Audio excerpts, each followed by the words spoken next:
कुछ बातें दिल से समाज तक। ट्रिन ट्रिन ट्रिन ट्रिन ट्रिन ट्रिन, कोई कॉल नहीं उठा रहा है।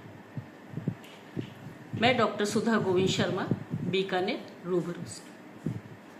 ट्रिन ट्रिन ट्रिन ट्रिन, हेलो, आपने कॉल किया था? हाँ जी, मैंने जो कॉल किया था वो ब्लिंकिट को किया था। मैंने कोई कैट फूड ऑर्डर किया था, 4-5 पैकेट। उसमें मुझे 2-3 पैकेट फ्री मिलने थे जो मुझे नहीं मिले, पर वहां से उस समय कॉल किसी ने नहीं उठाई। 4-5 घंटे के बाद मुझे फिर से एक कॉल आती है, जिसपे कि जैसे ब्लिंकिट को हम करते हैं, ब्लू कलर का बॉल बना होता है, ब्लिंकिट लिखा हो, सारा कुछ सेम वैसा का वैसा, कि हमें कोई शक करने की गुंजाइश भी नहीं है। उन्होंने पूछा हाँ क्या थी, मैंने कहा ऐसे से मैंने कैट फूड ऑर्डर किया था। तो वो जैसे पूछते हैं कि भाई ऑर्डर नंबर या जैसा भी, तो कहा हाँ ठीक है हाँ आपने किया था, तो लो आप मैं प्रोसेस बता दूं। मैंने कहा नहीं प्रोसेस नहीं चाहिए मुझे, सेम एड्रेस पे आप मुझे जो मेरा बच गया वो वापस घर पे डिलीवर करवा दीजिए। कह नहीं वो डिलीवर नहीं हो सकता, आपको उतना पैसा कट कर मिल जाएगा। ठीक है, एक जेन्युइन सी मान है कि पैसा मिल जाएगा उतना, ठीक है। तो कहते ठीक है, आप मैंने कि मैं आपकी हेल्प कर दूं तो आप ये करो। तो जेन्युइन सी जो उन्होंने कहा, आप अपना अकाउंट खोलो, आप अपना ऑर्डर खोलो, वहां तक तो ठीक था भाई। जो मैंने ऑर्डर किया, फिर कह कि ठीक है आप इस पे करो, ये अब आपको दिख रहा है, अब आप स्क्रीन शेयर करो। जैसे उसने मुझे बोला स्क्रीन शेयर करो तो क्लिक हो गया। थोड़े दिन पहले मैंने ना बच्चों से मुझे कुछ कर रही थी, समझ में नहीं आया, तो मैंने कहा कैसे करूँ, तो बच्चों ने बोला कि आप स्क्रीन शेयर करो, हम बता देते हैं। और जब स्क्रीन शेयर करके देखो, आपको ऊपर ये जो बटन दिख रहा है, जो लिखा हुआ है, इसको करो, उसको, मतलब स्क्रीन शेयर का मतलब है जो हमारे स्क्रीन पे आ रहा है वो सामने वाले को सब कुछ साफ दिख रहा है। अब हम कोई अपना अकाउंट नंबर डालेंगे, कोई पासवर्ड डालेंगे, वो सब कुछ उसको दिखेगा।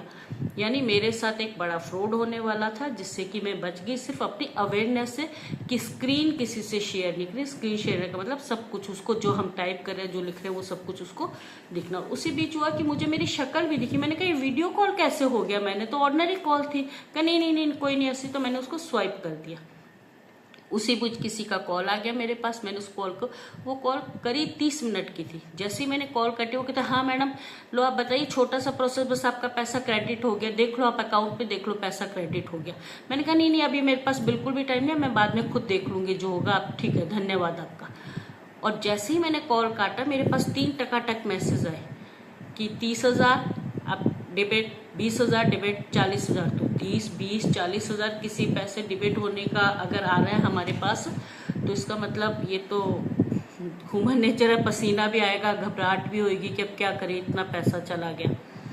फिर 10 मिनट मैंने अपने आप को थोड़ा सा काम किया कि जब पैसा कटेगा कैसे। मैंने कोई अकाउंट खोला ही नहीं, कोई OTP दी नहीं। फिर मैंने 30 मिनट पहले अपना मोबाइल को स्विच ऑफ किया पूरा, फिर ऑन किया, फिर अपना अकाउंट चेक किया। ऐसी कोई गतिविधि उसमें नहीं हुई थी। यानी कि मैं उस दिन एक जाल में फंसने से बच गई। यही ब्लिंकिट, तो हम भी कोई कंप्लेन करते हैं, वापस आती है तो थोड़ा सा अवेयर रहना चाहिए कि क्या है, या तो हम सामने वाले से पूछ ले कि आप बोल रहे हो तो आप मेरा अकाउंट चेक करके देखो कि मैंने क्या ऑर्डर किया है, तो हम थोड़ा बच सकते हैं। थोड़ी सावधानी रखनी है। ऑनलाइन शॉपिंग करना गलत बात नहीं है, ऑनलाइन पेमेंट करना गलत बात नहीं है, पर थोड़ा सा अवेयर होना जरूरी है। दूसरी बात, अमेजन से एक पार्सल आया कि आपका ये COD पार्सल है और आपको पेमेंट करना है। नहीं भैया मैंने ऐसा कोई पार्सल नहीं किया, ये किसी मेरी फ्रेंड ने बताया कि कोई पार्सल नहीं किया। क्योंकि नहीं आपने किया तभी तो आया, देख लो आपका एड्रेस सेम डिट्टो जैसे हमारा पार्सल आता है वैसे ही आएगा।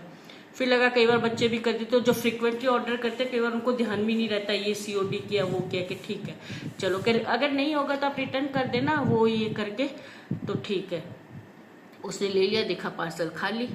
रिटर्न किसको करे, क्योंकि ना तो हमने कोई ऐसा पार्सल लगाया था, ना कोई हमारे किसी रिश्तेदार ने लगाया था।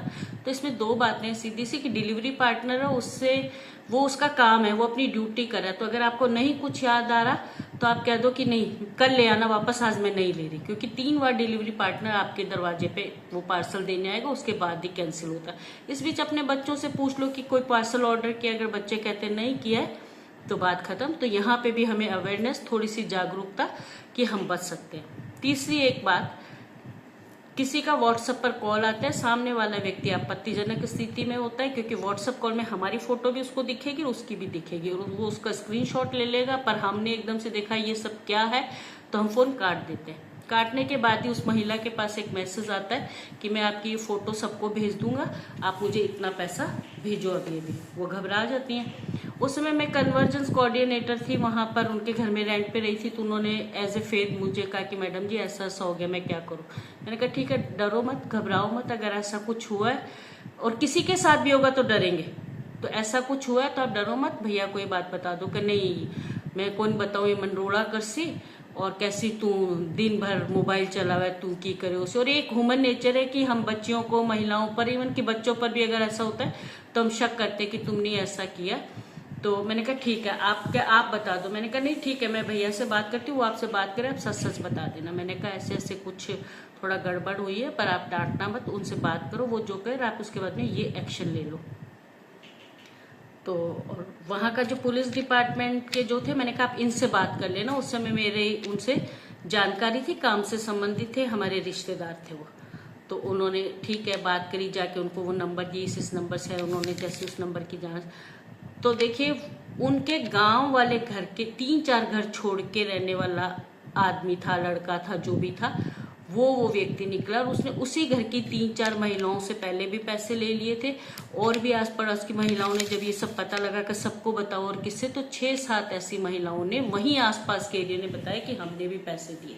अब उन्होंने ये स्टेप लिया अवेयरनेस का, बताया, तो उससे ये चीज, तो हमेशा सरकार और प्रशासन का काम अवेयरनेस का नहीं होता, हम नागरिकों का भी काम है कि हम भी जनता को इस चीज के लिए जागरूक करें। यानी कि एक हमारे अंदर जो अलार्म है उसे हम हमेशा ऑन करके रखें, वो है अवेयरनेस के अलार्म, जागरूकता की अलार्म, कि किसी भी व्यक्ति पे जल्दी से विश्वास नहीं करना। और ऐसी कॉल घटनाएं आती है तो थोड़ा सा पोज लेके हम उस पर सोचें। और दूसरी बात कि अब सेंसेक्स स्टार्ट हो गया, घर घर सेंसेक्स वाले भी आएंगे। हो सकता है आप सेंसेक्स ऑनलाइन करना चाह रहे हो, आपसे वो पूरा नहीं हो, तो कोई एजेंसी फ्रॉड होती है, वो ट्रैप करके आपसे जानकारियां मांगे कि आपने अभी किया था, तो इस चीज के लिए आप सावधान रहें। इस तरह की घटनाएं एक दूसरे से साझा करते रहना चाहिए हमें। आप भी मुझे कमेंट में आपके साथ कुछ ऐसी घटनाएं हुई हैं तो आप बात कर सकते हैं, आपस में बात कर सकते हैं, जिससे कि हम जागरूक, क्योंकि ऑनलाइन शॉपिंग करना क्योंकि पूरा डिजिटल हो गया, तो ये बुराई नहीं है, पर इसमें थोड़ी सी जागरूकता की आवश्यकता है। नमस्ते, मैं डॉक्टर सुधा गोविंद शर्मा, बीकानेर, रूबेन से।